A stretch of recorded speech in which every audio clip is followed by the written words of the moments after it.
Well, Azier, voting here has begun, and it's really the culmination of weeks and months of the candlelight protests that we saw leading up to this election, which ended up, of course, with the impeachment of former President Park Geun-hye. But with that respect, voters here believe that corruption and rooting out corruption in politics and their connections with big business here is probably one of the biggest issues that voters will be looking at.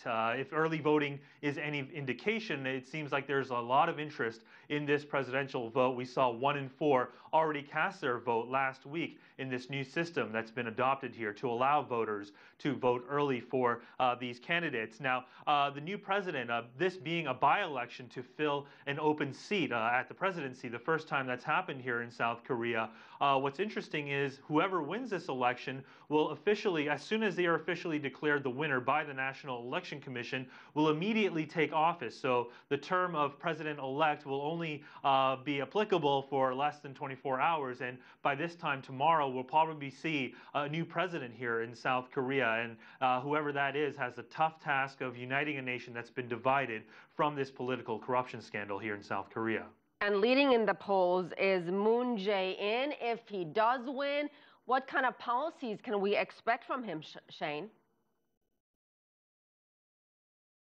Right. According to the latest polls, Moon is the front runner. He's been holding a commanding lead throughout much of the campaign, near the 40 percentile range. But if you look at his policies, he's a liberal here. South Korea has been under conservative rule for the past 9+ years, nearly a decade. So when you think of policies, more liberal policies, when it pertains to, say, the DPRK, Moon is a descendant of the Sunshine Policy of the 2000s, which is a more moderate approach to dealing with Pyongyang, using a two-track approach possibly in terms of being tough on the DPRK's nuclear weapons, but also leaving the door open for dialogue with the Pyongyang leadership. As far as foreign policy is concerned, Moon, if he is elected, has the tough task of mending relations with China, South Korea's largest trading partner, of course, with the fallout of the deployment of THAAD here in South Korea. So that's a big foreign policy issue. In terms of economy, Moon has run on the platform of reforming big business here, conglomerates